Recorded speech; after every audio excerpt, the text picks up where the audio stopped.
নমস্কার। আজকে আমি আপনাদের সঙ্গে প্রেসার কুকারে 15 মিনিটে কিন্তু অপূর্ব স্বাদের একটা মাটনের রেসিপি শেয়ার করব। এতে কিন্তু কোনো রকমের ঝামেলা নাই, আর মাটনটা কিন্তু অনেক অনেক টেস্টি হবে। তো চলুন রেসিপিটা শুরু করা যাক। আমার এই রেসিপি যদি আপনাদের কাছে ভালো লেগে থাকে তাহলে প্লিজ রেসিপিটাকে একটু লাইক আর বেশি বেশি করে শেয়ার করে দিবেন। আমি প্রিয়াঙ্কা, আর আমাদের ইউটিউব চ্যানেল মাধব.প্রিয়াঙ্কা ব্লগে আপনাদের সবাইকে অনেক অনেক স্বাগত জানাই। আশা করি আপনারা খুব ভালো আছেন, সুস্থ আছেন, আমরাও ভালো আছি। তো চলুন রেসিপিটা শুরু করা যাক। তো প্রথমে আমি আজকে সব মশলাগুলো আগেই রেডি করে রাখছি। যেমন হচ্ছে মিডিয়াম সাইজের 5টে নিয়েছি আলু, 3টে নিয়েছি পেঁয়াজ, আর এতে হচ্ছে মশলা হাতে বাটা, জিরা বাটা, আদা বাটা, রসুন বাটা, আর হচ্ছে কাঁচা লঙ্কা বাটা। এটা হচ্ছে আমি মিডিয়াম সাইজের পেঁয়াজটাকে বেটে নিয়েছি।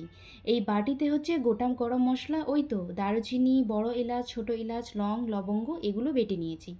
এদিকে 300 গ্রাম মাটনে আমি হচ্ছে 4 চামচের মতন টক দই দিয়ে 15 মিনিট আগেই কিন্তু ম্যারিনেট করে রেখে দিয়েছিলাম। এতে কিন্তু কিচ্ছুই দিই নাই, জাস্ট টক দই দিয়ে ম্যারিনেট করে রেখে দিয়েছি। আজকের মটনে কিন্তু আমি সমস্ত মশলাগুলো শিলনোড়ায় বেটে নিয়েছিলাম।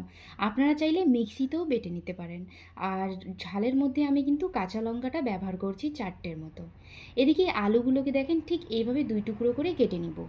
কড়াইটা গরম করে তাতে হচ্ছে 4 চামচের মতন দিচ্ছি সরষের তেল।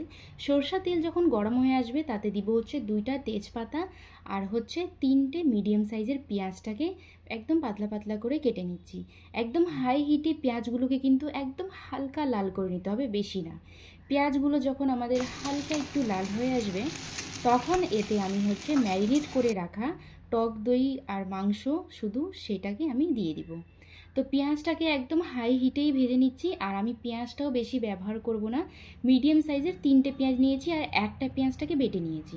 পেঁয়াজটা দেখেন যখন ঠিক এইভাবে লাল লাল হয়ে যাবে একদম হালকা, তখন আমি ম্যারিনেট করে রাখা মাংসগুলো দিয়ে দিব। এবার কিন্তু আঁচটা একদম মিডিয়াম থাকবে, বেশি হালকা হিটে করতে হবে না।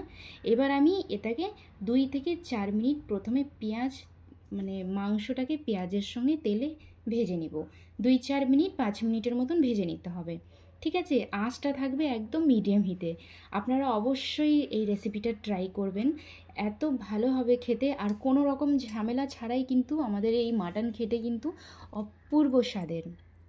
এদিকে যখন 2 থেকে 4 মিনিট মিডিয়াম হিটে ভাজা ভাজা হয়ে যাবে মাংসগুলো পেঁয়াজের সঙ্গে, তখন কেটে রাখা যে আলুগুলো ছিল সেগুলোও দিয়ে দিব।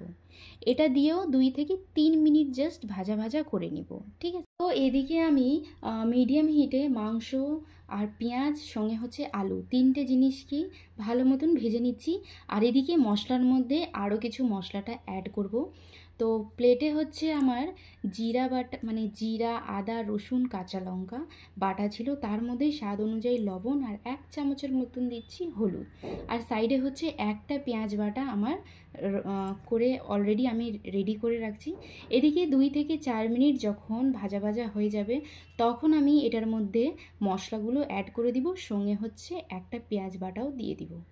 দিয়ে এটাকে ভালোভাবে মিক্স করব, আঁচটা কিন্তু হালকা হিটেই থাকবে। তো এইভাবে আমি 10 মিনিট ঢাকনা দিয়ে ঢেকে ঢেকে মিডিয়াম হিটে মাংসগুলোকে ভালোভাবে কষিয়ে নিতে হবে। তো এই সময়ে মশলা দেওয়ার পর আঁচটাকে না হালকা একটু মিডিয়াম থেকেও একটু কম করে দিবেন। আর ঢাকনা দিয়ে ঢেকে ঢেকে 10 মিনিটের মতন পাক্কা ঘড়িতে দেখে ভালো মতো কষিয়ে নিতে হবে, ঠিক আছে? তো আমি এখন ঢাকনা দিয়ে ঢেকে মাংসটাকে ভালো মতন কষিয়ে নেব। অনেক সময় আমাদের এমন মনে হয় না যে মাটন বানাইতে হবে, অনেক ঝামেলা, মশলা কষানোর এই ওই, তো অনেক সময় ঝামেলা লাগে। তো আজকে আমার এই মাটনের রেসিপি দেখার পর আশা করি আপনাদের খুব হেল্পফুল হবে, আর আপনারা অবশ্যই রেসিপিটা ট্রাই করবেন। তো আমি এইভাবে ঢাকনা দিয়ে ঢেকে ঢেকে কিন্তু 10 মিনিট পাক্কা ঘড়িতে দেখে দেখে আমি মটনগুলোকে কষিয়ে নিয়েছিলাম। আর তার মধ্যে আমি 1/2 চামচের মতন কাশ্মীরি লঙ্কার গুঁড়ো অ্যাড করছি, আপনারা চাইলে নাও অ্যাড করতে পারেন, ঠিক আছে? এবার আমি এইভাবেই কিন্তু একদম হালকা হিটে ঢাকনা দিয়ে ঢেকে ঢেকে মশলাগুলোকে কষিয়ে নেব।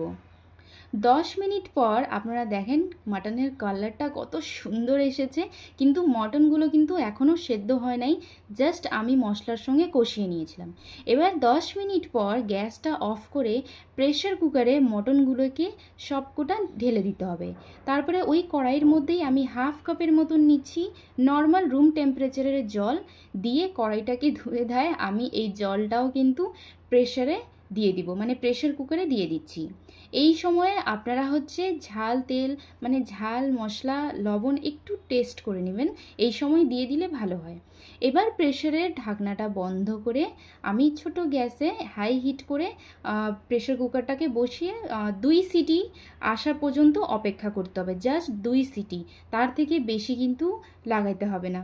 তো 2 সিটি আসার পর আমি কিন্তু প্রেশার কুকারকে নামিয়ে নিব। নামানোর সঙ্গে সঙ্গে কিন্তু ঢাকনাটা কিন্তু খুলবেন না। এদিকে আমার দেখেন একটা সিটি হয়ে গেছে, আর একটা সিটি হয়ে গেছিলো, তারপরে আমি এটাকে কিন্তু গ্যাস থেকে একদম সঙ্গে সঙ্গে নামিয়ে রাখলাম। সঙ্গে সঙ্গে কিন্তু ঢাকনাটা খোলা যাবে না, আপনি এইভাবেই 10 মিনিট আপনারা ছেড়ে দিবেন, দেখবেন অটোমেটিকলি প্রেশার কুকারটা কিন্তু খুলবে।